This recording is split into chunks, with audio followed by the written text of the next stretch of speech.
நாவை கட்டுப்படுத்துங்கள். கிறிஸ்துவுக்குள் பிரியமானவர்களே, நம்மில் பலருக்கும் நம் நாவை கட்டுப்படுத்துவது எளிதான விஷயமாக தோன்றலாம்.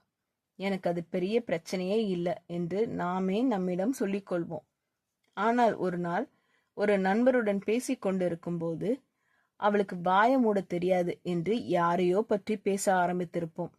நான் பொய் எதுவுமே சொல்லலையே என்று நம்மை நாமே சமாதானப்படுத்திக் கொள்வோம்.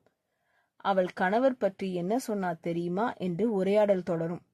சில நேரங்களில் நம் வார்த்தை விமர்சனமாக மாறிவிடுகிறது. அவளுக்கு இவ்வளவு கூட புத்தி இல்லையா என்று சொல்லிவிடுகிறோம். சில சமயம் பயனில்லாத வார்த்தைகள், தேவையில்லாத விவரங்கள், மற்றவர்களின் வாழ்க்கையை பற்றிய அளவுக்கு அதிகமாக பேசுகிறோம்.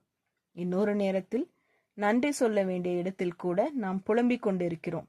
அது கிடைக்கல, இதுதான் வாங்க வேண்டியதா இருந்துச்சு என்று குறை சொல்கிறோம். எபேசியர் 4:29 இப்படி சொல்கிறது: கெட்ட வார்த்தை ஒன்றும் உங்கள் வாயிலிருந்து புறப்பட வேண்டாம். பக்தி விருத்திக்கு ஏதுவான நல்ல வார்த்தை உண்டானால் அதையே கேட்கிறவர்களுக்கு பிரயோஜனம் உண்டாகும்படி பேசுங்கள். இன்று நம்முடைய நாவால் நாம் பிறரை கட்டி எழுப்பினோமா அல்லது உடைத்தோமா? இந்த கேள்வி நம்மை சிந்திக்க அழைக்கிறது. ஜெபம் செய்வோம். எங்கள் அன்பின் பரமபிதாவே, எங்கள் நாவை உம்முடைய கரத்தில் தருகிறோம். அறியாமலேயோ பழக்கத்தினாலோ பிறரை காயப்படுத்திய வார்த்தைகளுக்காக தயவாய் நீர் எங்களை மன்னியும்.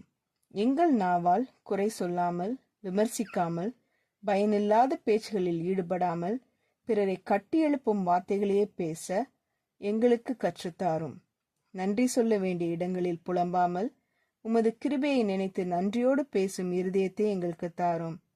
எங்கள் நாவு உம்மை மகிமைப்படுத்தவும் மற்றவர்களுக்கு ஆசீர்வாதமாகவும் இருக்க நீர் எங்களுக்கு கிருபை தாரும். இயேசுவின் நாமத்தில் ஜெபிக்கிறோம் பரமபிதாவே, ஆமீன்.